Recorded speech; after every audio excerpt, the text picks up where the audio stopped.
Hello, everybody. Caroline Ferguson, owner and founder of Grateful Ink Company.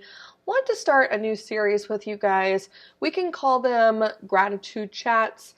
I just want to basically, I've got a lot of information about mental health and gratitude, and I've got just a bunch of different topics I want to go over. And I figured this was the easiest way to do it. Let's just have a conversation. Plug me in your car on your way to work. Subscribe to our podcast. You can listen to an audio version of this if you prefer to read it. I'm going to transcribe all of this audio into blogs, so you will have lots of different digital formats of viewing and engaging with this content. But for the sake of where you are currently, if you're watching me, welcome to Chats with Caroline about all things mental health and gratitude. So to kick things off today, I want to talk about depression and college students. So there was actually a survey done in 2009, and I will tell you what the name of that survey was. So that survey was called, so it was a survey hosted by the American College Health Association National College Assessment, the ACHA-NCHA. Basically, that's a nationwide survey of college students in 2 or 4 year institutions. They do a survey of a whole bunch of college students and kind of gauge what the state of mental health is for those students. And what they found was that nearly 30% of the college students surveyed reported feeling so depressed that it was difficult for them to function. Okay, first of all, that is wildly unacceptable. Second of all, the suicide statistics that follow suit are just as dramatic and traumatic, honestly. 1 in 12 college students actually have a suicide plan in place. So for some perspective, at the University of Houston, that's over 3,500 students who have a plan to commit suicide kind of laid out, which is nuts. If that doesn't give you pause, then, I honestly don't know what will. So 1 in 12 college students have a suicide plan in place. Suicide is actually the second highest cause of death amongst college students. So those are the facts. And the point is here that the far majority of college students are dramatically affected by mental health challenges and coping with this new environment that they have set foot on. It's daunting. It's really scary. And I want to talk about, now that we know kind of the state of mental health in college students, why is it happening and what do we do about it? So we're talking about the season of college in general. It's really this newfound season of independence for the majority of students that are embarking on that new journey. It's new, right? You're going from a very, potentially dependent lifestyle, living at home with family being cared for, to transitioning to this, I'm 100% accountable for all of my actions. Now, I realize that's not the case for everybody, but for the better majority of students, that is the case. You go from dependency to complete and total independence. That shell shock is intense for a lot of students. And pile that on with this new found measure of accountability. Not only living personally like I'm responsible for feeding myself, nobody's cooking me dinner anymore, but also, the stress that comes with exams and midterms and choosing classes and making sure that I'm getting into the right classes and making sure that I am lining myself up for success as a young adult, right? And it gets even more intense as we finish college, because now the expectation is, well, now it's time to get into a good job. Now it's time to land my career and blah, blah, blah. It's an incredibly stressful and daunting season of life. That transition is hard.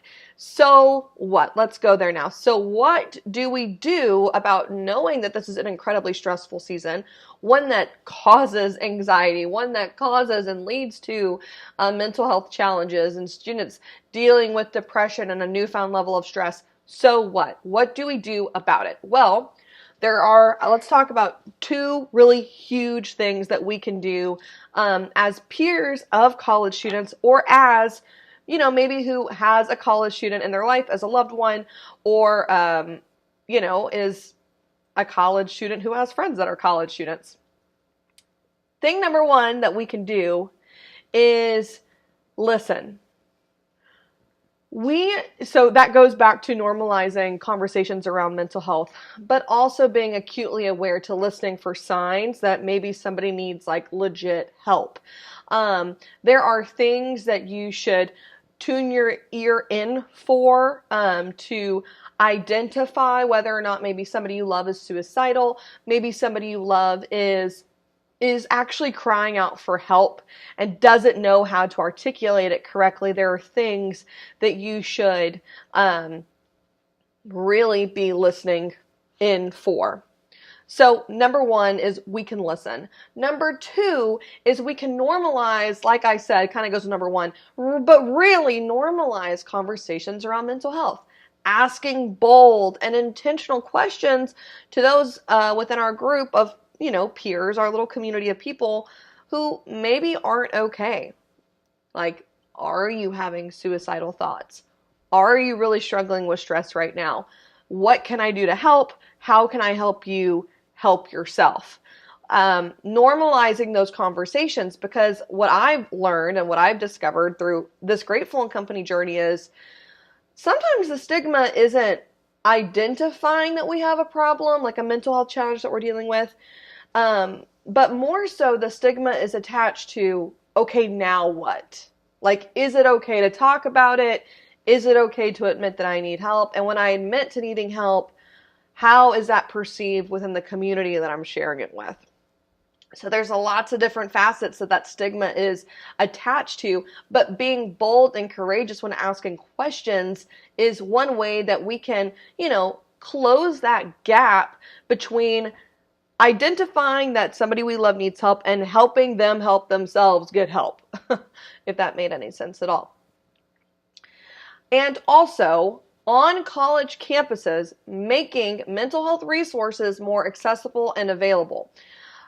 In another episode of this chat environment, if you will, I'm going to break down the current state of availability of mental health resources for the college student community.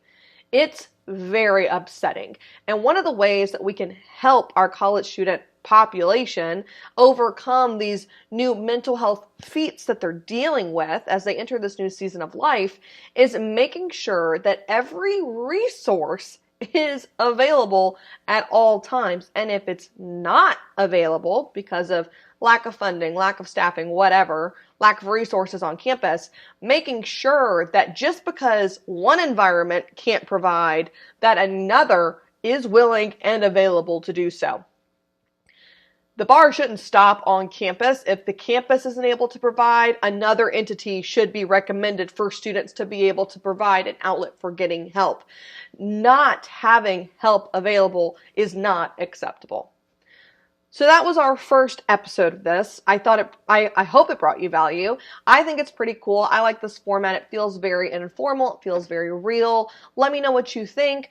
Feedback is always appreciated. If you're listening via podcast, please leave me an honest review. If you're watching on Facebook or any other video platform on YouTube, please leave me a comment below. I'd love to hear your feedback on the information that I've talked about, as well as just feedback on this format in general. And if you're reading this on our website within our blog, please leave a comment below. Let me know, was this insightful? Did you learn something new?